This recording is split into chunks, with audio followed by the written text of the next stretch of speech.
Welcome back to the Business of Biotech JP Morgan edition. I'm here in San Francisco with Dr. Stefan Scherer. And the last time I talked with Dr. Scherer, he was traversing the Swiss Alps, and it was just last week, if I'm not mistaken. And we started a conversation about a biotech's transition from the research phase to clinical phase. And today in San Francisco at JPM, we're going to carry that conversation on. Dr. Scherer, it's a pleasure to have you. Thank you for joining me. Thanks so much for having me. It's a pleasure to be here and a pleasure to talk to you. The pleasure's all mine. I want to start the conversation with some background on you. So you're a Ph.D., MD Ph.D. You've got experience in internal medicine and molecular oncology. And whenever I have the opportunity to interview an MD who did some clinical work, I'm always curious about why they chose the pharma path. So take us back to that inflection point in your life when you decided you were going to move into pharma. Yeah, definitely. So I was always interested basically in medicine, and this was one of the careers I was early on in school thinking about to go in medicine or bio-life sciences, so to say. So at that time, basically, then I got a place in med school. I started it, liked it, became MD, and was treating patients, and that was very rewarding. And this is a very nice job. I really liked it, enjoyed it, to help patients, to treat patients, and see basically the success, so to say, you have. Mm-hmm. What I was missing there a little bit was the deeper science. I always wanted to understand not only how to treat patients, how to diagnose patients, and I also want to understand what is the cause of the disease, what drives the disease, what makes the cancer basically cancer, why does it come to a situation that cells mutate and proliferate and don't stop. And that was a piece which was, at the time when I studied, so to say, not so much a part of the curriculum. So, and then I decided at that time to branch out basically and do a separate PhD. Mm-hmm. And after that, I spent some time in Albert Einstein doing research, and then actually came the inflection point, so to say, what to do in a way, how to combine one and the other in medicine and science the best way, and that's kind of what drove me to industry, where I thought basically drug development is a piece where medicine, clinical experience, but also basically science and scientific input, how to develop the drugs, which kind of mutations, which kind of disease, which kind of conditions to treat, kind of matches. And this is the moment where I thought, okay, I try it out and give it a shot. Mm-hmm. And then started in industry and enjoyed actually the complexity, enjoyed also the interaction with basically, as I said, patients on one hand still, science on the other, but also basically the business aspect came in, and that I found a fascinating triangle, the medicine, the science, and the business. Yeah, that business experience is interesting to me too. When and where did that come into your sort of circle of influence? Was it at Westlake Partners? No, I was earlier basically in big pharma, because you learn there basically that not only to develop a medicine matters, it also matters basically, can the medicine come to the market, right? So what's the business aspect? Because at the end of the day, in order to keep innovation going, in order to develop the next drug, you need to return some of the investment, right? So it means the drug needs to be successful in the market. And in order to get there, you learn early on that it's not only about science and medicine, it's basically also you need to serve the patient and the shareholders. And this business aspect you learn gradually in the process of being in big pharma and drug development. Yeah. Certainly it's amplified if you work with venture partners or in VCs, like what I did as an EIR in Westlake and later on. That's certainly amplified, because this is kind of not only to help one company and one drug to come to the market, you want to amplify that and do this 10, 20, 50, whatever the capacity of the fund is. Yeah. Did you readily embrace that? Coming from a scientific background, treating patients, working on the development of medicine, did you embrace the business aspect? I mean, in the beginning, it was a learning curve, right? I mean, in the beginning, you come very much with a scientific mind and a scientific or medical head, so to say, and it's more about science and medicine, but it evolves over time, right? Over time, you learn that the business aspect is, I would say, equally important. than science and medicine on the other side. And this is something which you kind of, when you want to bring a drug to the market, you need to understand what's the competition, right? Can I enter the market? Under which condition can I enter the market? What's the pricing scheme looking like? What will be access? How can I even make it possible that patient can get to the drug, right? And this is in the, globally speaking, very diverse. And in this aspect, basically, you learn this very early on in a way that business and commercial parts matter equally as much. Tell us about the entrepreneur in residence position at Westlake. It's an interesting, I imagine that had to be a very interesting position for you. Tell us what that entails. Yeah, Westlake has a very interesting model, actually. So then they look for people who come with relevant experience in the field of medicine, translational medicine, biomarkers, but also basically the commercial and business aspects of drug development. And with that, basically, they give you the opportunity to basically look a year in a way prospecting. So what kind of company you want to work with, or you want to build actually with Westlake as in the background, so to say. And this is really a year where you spend time looking at tons and tons of opportunities, right, across the board. And with the help of Westlake, you also have a lot of freedom to kind of branch out and talk to tech transfer officers, talk to universities, basically talk to pharma, because they want to out-license some molecules which then they're off strategy, they don't want to do from a development perspective. So you learn a lot. It's really enriching. And then after a year, kind of in a way, or for me it was 9 months, basically I landed at 3T and was doing basically the due diligence and identified the opportunity for T-cell bispecifics as one of which we certainly worthwhile to invest at that time. And this is then how I transitioned later then from Westlake into 3T Biosciences. What was 3T Biosciences at the time that you joined, and what capacity did you join the company?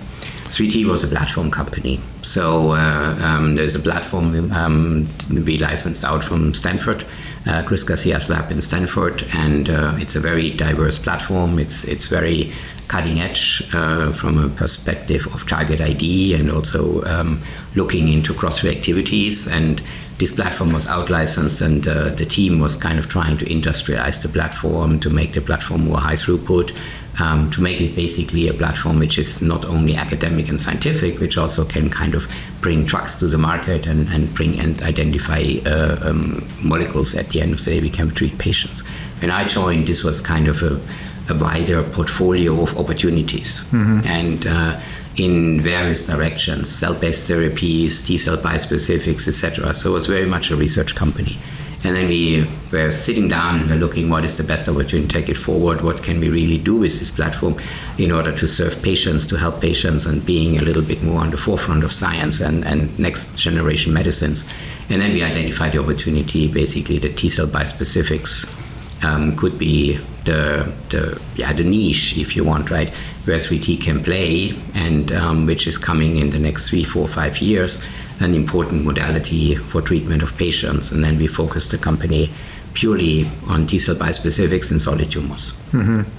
You no doubt had options, right, coming out of Westlake. Was there a specific hook about 3T that compelled you to make that decision, choose 3T? Yeah, I mean, 3T was and still is, of course, a very innovative company. So what 3T combines is a few things. First of all, it really has a platform, so it's not a single agent, one-hit wonder type of thing, right? So one asset and bringing it to the market and sell it. It's actually a platform and has the opportunity to develop more than one drug. Second, it has also the components of AI/ML in a way embedded in drug development. So the complexity of the platform, the complexity of the data is beyond the human brain. So in order to analyze this and in order to match that basically with human proteome and these things, you need much more sophisticated methods. And that was something basically early days in AI, right? I mean, now is a very different story. But in this one, that was fascinating for me, the opportunity, so to say, this platform gives, right? And it's not only a thing we can go in oncology. I mean, you could go into immunology, autoimmune diseases. You could even do vaccines, so to say, with cancer vaccines or others. I mean, and we're not pursuing these opportunities mainly also for reasons of focus. And but the diversity and the opportunity does with a new modality kind of was something which drew me to 3T. Yeah. It's interesting when I have conversations with biotech founders who are reflecting on sort of the partnership opportunity out there, the funding opportunity out there. I get a mixed bag of reviews on whether the market is receptive right now or at any given point to platforms, to specific targets and products, AI, ML. I mean, everybody loves that if it's working effectively. What's your sense right now of sort of market receptivity to the platform concept versus the lead compound that you're working on? Yeah, it's a very interesting question. And I mean, when we started, or when I started with this business, platform was key, right? At that time, people invested or primarily invested in companies who had a platform or have access to a platform. Then all the biotech crisis came, right? A downturn came and all these things. And this was also beginning of COVID, 2020, 2021, right? So in this way, in this case, and the whole thing shifted to a much, much more de-risked model. So people wanted to have assets which are in the clinic. Phase 1, phase 2, in essence, basically, who kind of more de-risked than a platform early on assets, so to say. Yeah. Then you as basically as entrepreneur or as CEO of a company, you have to switch strategies because we invested in platform, right? And we wanted to have the run basically to develop a pipeline, to develop a portfolio and bring it to the clinic, etc. And this takes years, right? Yeah. The market condition shifts in much less than this many years, right? In half a year, the market condition was totally different. So we had to refocus, right? And this is where we refocus basically the company fully on the asset we have as a lead asset. We continue to do pipeline. We did some business deals with Boehringer Ingelheim in order to kind of substantiate and have access to additional resources. And this was basically where we then ended up in order to make the lead compound further successful, and we're actually able to bring it to a development candidate and now in the IND phase. Yeah. When you talk now to investors, basically what many want is a pipeline, a portfolio, and something in the clinic. Of course they do. So, they want it all. Exactly. So, and I mean, and even now in JPM, we talk to companies, and then in the clinic is not good enough anymore either. So they want basically then clinical data, right? So which means end of phase 1, phase 1B, phase 2, whatever. And this goalpost shifting thing is interesting to maneuver, but it's from a cash runway perspective, it's relatively difficult because it's almost unplannable. Yeah. All right, so I want to spend some time talking about the transition from R&D to clinical, but before we do that, let's just spend a little bit more time talking about that transition from, using AI and ML, developing a platform, to sort of shifting the focus to the lead compound when you went through that phase. What did that mean from sort of a personnel and management standpoint for you as the leader of the company? Well, you have to make hard decisions, right? In this time, and we also had to make decisions not only on the portfolio. We also had to make the decision on personnel, right? Because if you plan for a big portfolio, if you plan for a big pipeline, in a way, 5, 6, 7 drugs to develop more or less in parallel, you need a different set of scientists, right, in the company. Yeah. When you learn to need to focus, basically, you focus your company on 1 or 2. What we did, basically assets, but also you need to kind of, in a way, focus your company, your hiring plan, your development plan from a people and a resource perspective is very different, and then you need to take actions on this as well, right? And cut down on people, you cut down on the hiring plan, you really focus the company on all aspects in order to do this. And this is managerial, not easy, because not only it's hard decisions, it's also difficult to decide, so to say, when you have 2, 3 compounds in the lead, which one you want to process, right, forward and progress forward. And And that was a lot of, let's say, strategic meetings, discussions, deep dive in data, in order to find basically the molecule we thought it's the one to go forward. Yeah. Tell me a little bit more about that molecule.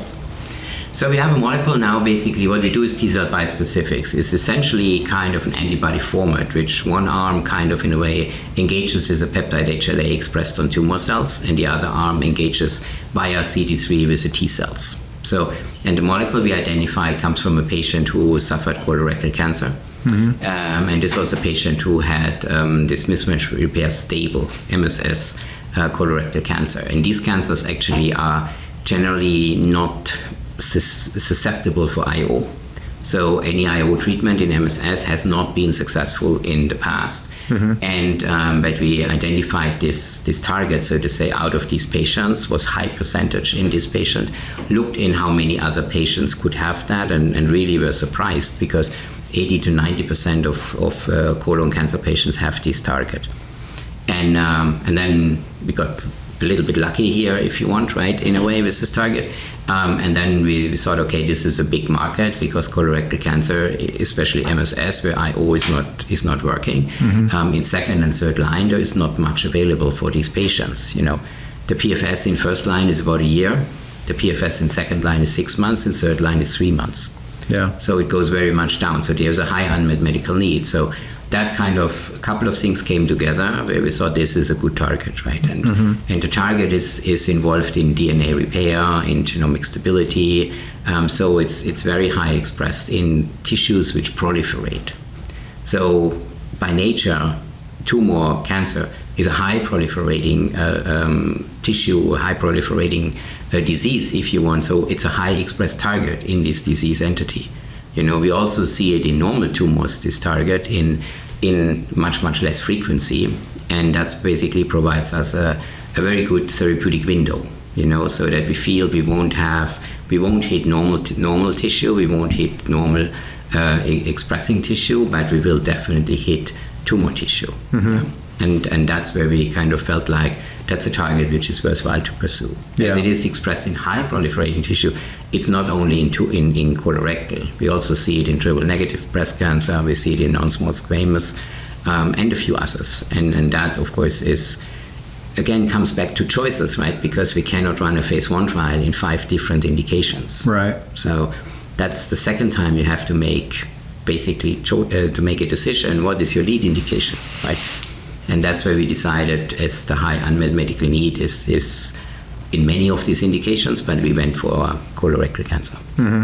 So you made that decision, and your goal is to be in the clinic in 2026, is that correct? Yes, that's correct. So we are currently in the IND enabling phase. We are basically in the manufacturing part, so we manufacture this target at the moment with the CDMO, and we'll have an IND, if everything goes okay, by end of the year, early next, and then foresee our first patient being treated in early Q2 26. What's the manufacturing environment look like for this particular molecule? I'm curious about, bispecifics are pretty sexy right now, if you will. Is the outsourced manufacturing community, is there capacity in this space? There is certainly capacity. The thing is, on the other hand, for us, manufacturing became a de-risking situation, right? Because we didn't want to go to manufacturers who have no experience in manufacturing bispecifics, because that's a learning curve for them, and that's fine, right, in a way, and that's all good. But that poses for us a different risk, right? Because we work with someone who is not necessarily experienced in the field.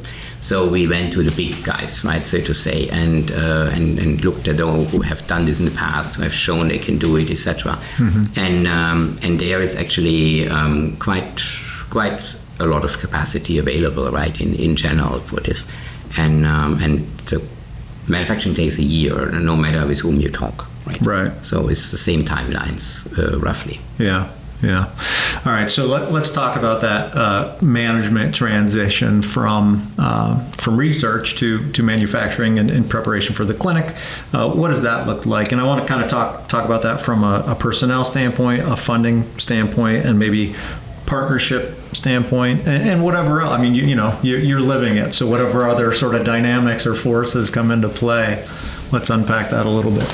Yeah, no, it's a great question, and it's a great topic because, as I said, when I joined 3T, we transitioned the company basically from a research platform into a product development company, right? Mm-hmm. We were looking into which product we are developing. Now we're facing essentially the second transition into a clinical stage biopharma. And the people who worked in 3T and still working in 3T, and we continue to need them, there's no change, very much researchers, right? They help to identify the targets, help to develop the targets, and basically protein scientists, protein engineers who really help to put this molecule, the complexity of the molecule together that it can be manufactured. Mm-hmm. Now going into clinic, you need people with clinical development experience. Yeah. So we have to add on skills to the company which we didn't use and we didn't need before, right? So now kind of the company transitions again into more clinical stage part. We need to hire like people with a CMO background, right? We need people with clinical development experience, clinical operations, regulatory affairs, etc., etc. So those are the skill sets basically we need to add on at the moment. And and they're not so easy to find. Yeah, well, I was going to ask about that because all we hear about is the sort of dearth in biotech talent. So what are you doing to solve that challenge? So, I mean, we certainly do this we try to pursue it on many avenues, right? I mean, we're leveraging, of course, as much as we can personal networks, right? Mm-hmm. From previous companies we worked with and the other colleagues, so to say, looking into that. Mm-hmm. We're also engaging, of course, search firms, right, to help us with the right talent, because if you work in such specialized field, it doesn't help me if I find a clinical developer who has never done T-cell bispecific, cell-based therapies or anything. So right. You need to find not the needle in the haystack, but you need someone who has the relevant skill set, right, in this one. And that's not so easy, right? Because if you want someone who come in and lead and put his stamp, so to say, on the program, I mean, we need one who has a better, relatively speaking, short learning curve. Yeah. Yeah. And this is what we're currently looking into. So to find a CMO, find a VP of clinical, looking for clinical operations. These people is what is our hiring plan for 2025. Our friends at Alston & Bird set us up with some amazing space to record during JPM week. The firm's national healthcare and life sciences practice has more than 100 attorneys actively involved in the healthcare industry across the full spectrum of legal disciplines. The signature strength of this practice is its ability to master complex representations that draw on the coordinated expertise of its regulatory, compliance, public policy, transactional, corporate governance, securities, FDA, biotech, IP, government investigations, and litigation practice areas. Alston & Bird represents life sciences companies and their partners in corporate stages, ranging from private to newly public to well-established, and in a variety of stages of product development from preclinical to post-approval commercial launch. Learn more at alston.com and tell them you learned about them on the Business of Biotech. Yeah, and that, I imagine that hiring up in anticipation of clinical development is sort of the tip of the spear on another inflection point, and that would be funding. You've got to absolutely first you got to pay for these people, then you're going to have to pay for some clinical trial activity, which is not inconsequential money. So tell me about preparations for that. Yeah, I mean the money you need for research is not small, but it's compared to what you need for clinic, it's nothing, right? So because I mean manufacturing is easily double-digit millions, yeah, no question about it. I mean clinical trial is double-digit millions, so we need to kind of make sure we resource the company adequately in order to get through the clinical trial, right? It doesn't help me if I have money to get in the clinical trial but cannot finish it, right? That's not fair to the patient, as it's not fair to the investors, it's not fair to the company. So we need to be clear that we resource the company adequately for that. So we are now in the race of a B round, so we're targeting 80 to 100 million for that. We have raised from insiders who have been investing in the company previously, currently about 45 million. So let's say we're halfway through, to the fundraise. And we're using JP Morgan and, of course, also post JP Morgan and the next couple of months to close the round with another 40 to 50 million. Yeah. What's proven perhaps challenging in that effort? You could come at it from any angle. Receptivity to an approach that has heretofore been unsuccessful, which could excite some investors, could turn some investors off, right? The shifting goalposts, what investors are looking for. What are you? I guess what's sort of the temperature of the investment community for this move into clinicals, and what maybe is standing in the way? Yeah, no, the T-cell bispecific is a, relatively speaking, new area, but it's not totally new, right? There is previous experience. For example, Immunocore was able to put Kimmtrak on the market for uveal melanoma, right? Which is very helpful because it shows it's possible, right? And it shows a molecule like that can actually really treat the disease or can retreat patients, right? There is others in development. This is more CTAs, cancer testis antigens, like a MHA4, MHA8, also PRAME. So these developments basically help. What is a bit like what we hear often is exactly where I think 3T can shine in this way is the cross-reactivity. Because the people are a little bit afraid with these molecules and side effects. These molecules are really, really active. So it's really a hot a molecule if you put into the patient, right? So what it binds, it kills. No matter if it's normal or no matter if it's tumor, right? Of course, you want the tumor, you don't want the normal. But what you actually target is actually a kind of a 9, 10, 11 amino acids. It's a very small peptide. So the risk that you find a similar sequence or a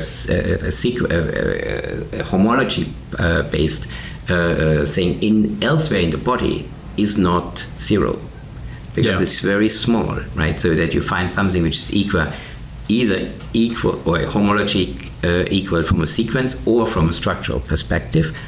These two things we need to exclude.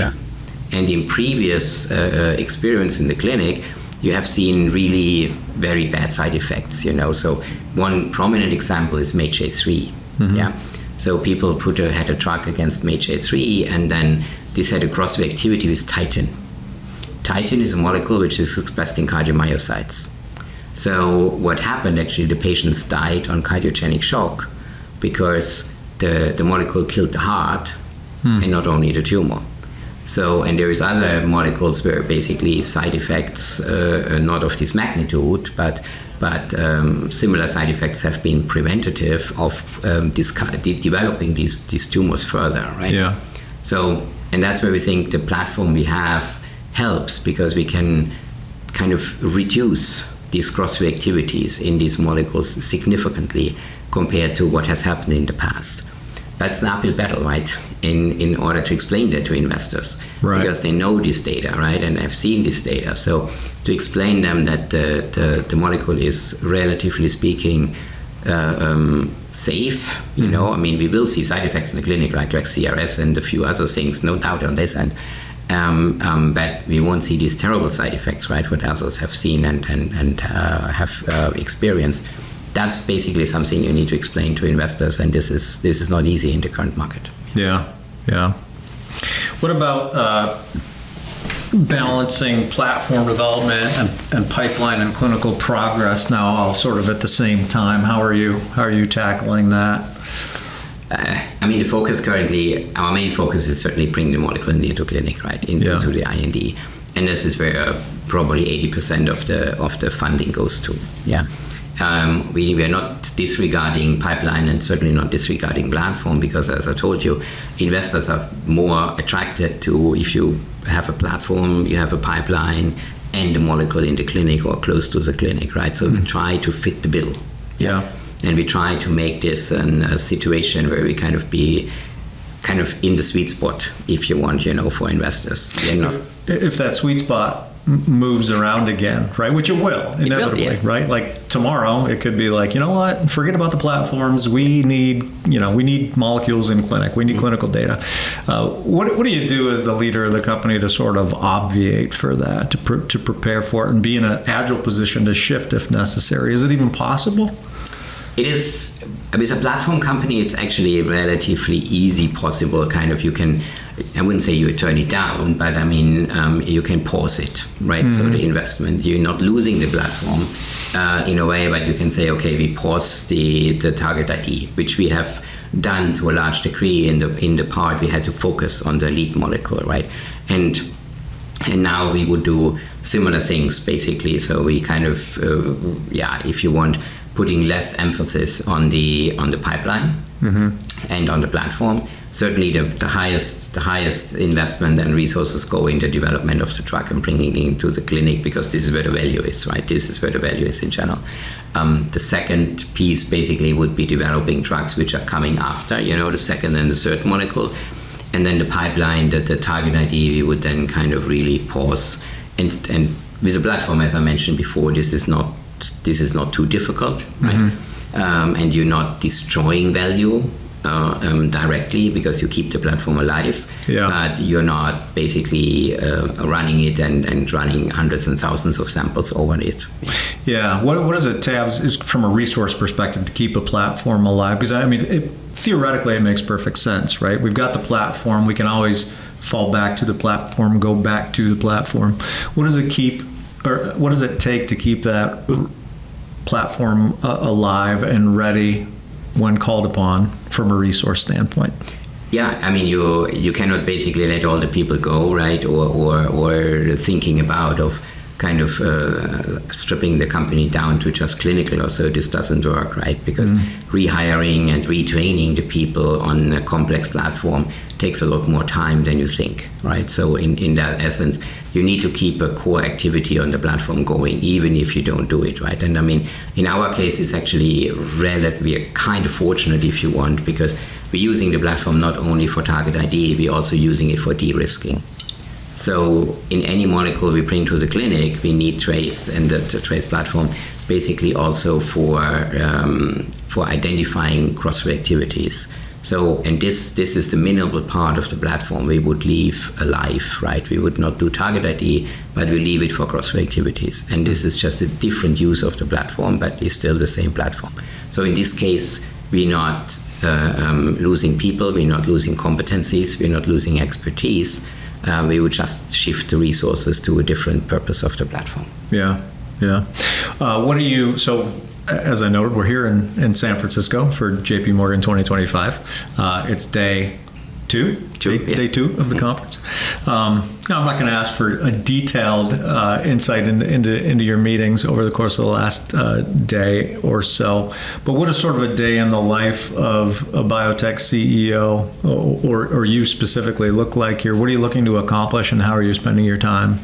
So at the moment, look, JP Morgan is a good venue, to meet people from the industry, right? It's one of the biggest gatherings, so to say, from biotech and pharma industry in the year. I think the big advantage is also you have easier access to senior leaders in the company. Right? If you want to have partnering discussions and BD business development discussions, or kind of also with investors, etc., etc. So this is easier because the leadership, the decision makers, so to say, are now at one place. Yeah. Right. If you reach out to a company, then you go through search and evaluation, you go to BD, you go to this, and it takes a couple of more steps, right, in order to reach the decision makers and to reach basically the people from development, research, whatever you need, in order to progress the discussions. Here it's all kind of at one place, and the meetings kind of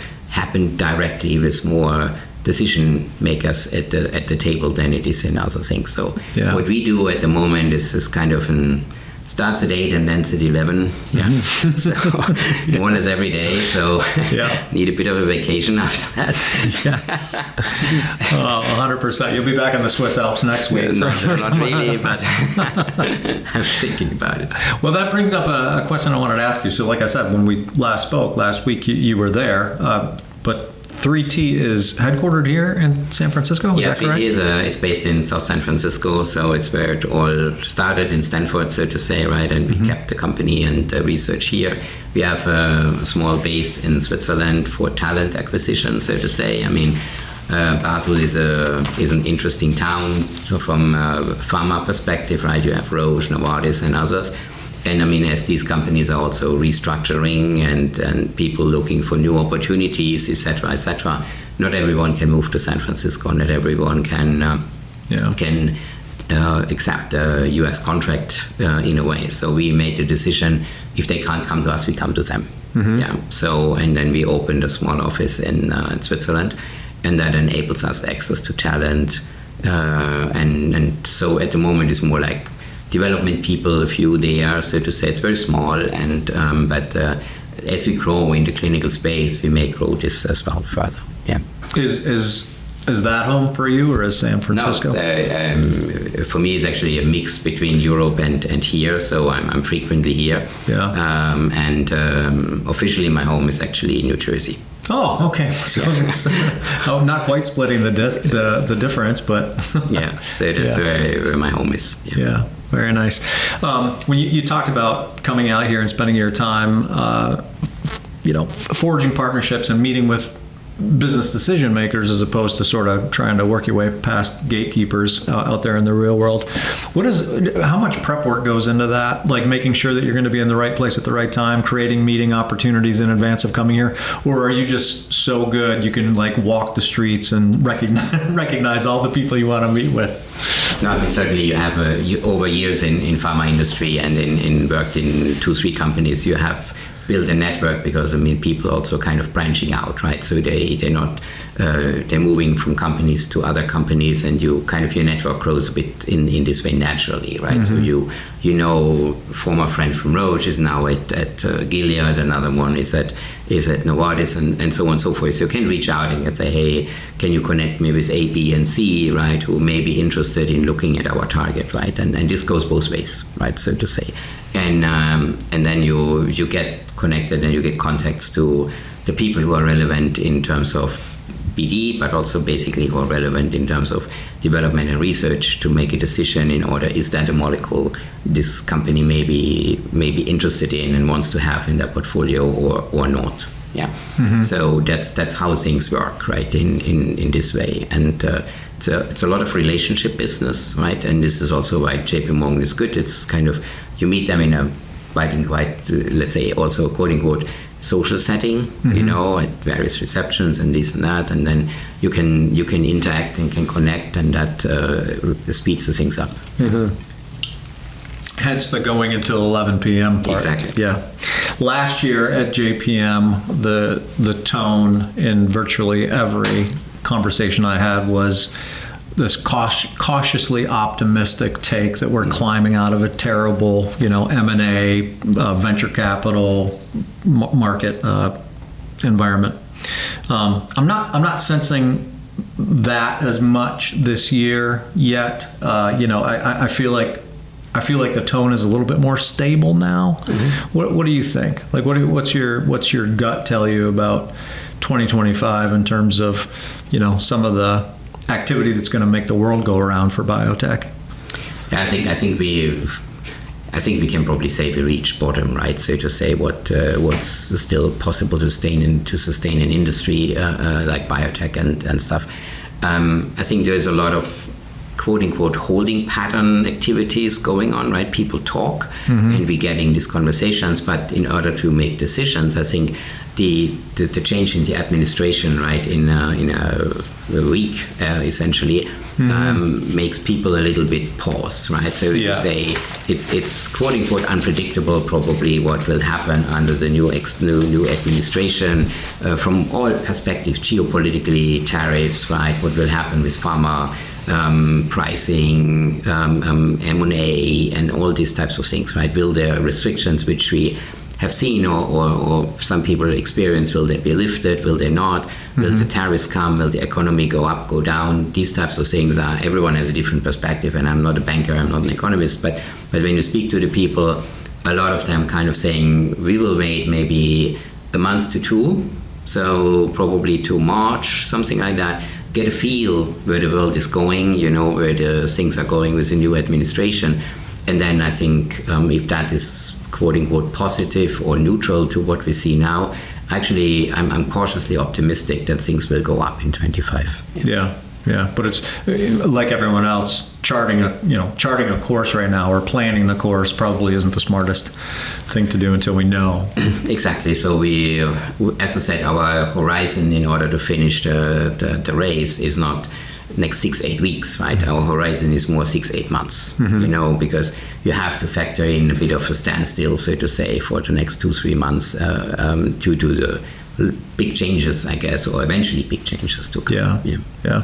So what work is going on right now? Give us a sense for what you said you're working on IND enabling right now. So what's going on day to day, and what's the next big sort of milestone for 3T? So as I said, we have kicked off the manufacturing part. So we're waiting basically to get our first kind of GLP materials, GLP GMP materials in our hand to run kind of in a way in vivo tox studies, so to say, with organoids, and that will tell us if what we have seen in cell lines and what we have seen in preclinical thing holds true in quote-unquote human samples, and materials. And then we really gearing up with writing the phase 1 protocol, preparing interactions with the FDA and probably EMA in Europe to have eventually representation of the clinical trial on both sides of the Atlantic, for patient recruitment, speed, and also introduction into the market, to get the physicians familiar with the molecule, etc. So that's kind of where 25 will be a busy year, a very busy year. In addition, we have to recruit the talent we need in order to make that happen, especially on the clinical side and clinical execution side, clinical operations. So that's the next piece which will come. And then hopefully by the end of the year, we can push the button and file for the IND. Yeah. Well, I wish you luck on that endeavor. What haven't I asked you this morning that if I were a better interviewer, I would have asked you? There's nothing, I think. I mean, maybe I ask you a question. What you're hearing in JP Morgan? What's your feel, basically, what's coming out of this? It's early for me. I got into town yesterday, late in the afternoon. So I don't have quite the sense just yet. Like I said, I'm not feeling as much sort of trepidation and caution as I think I did last year. But maybe after a few more meetings, I'll pick up on that.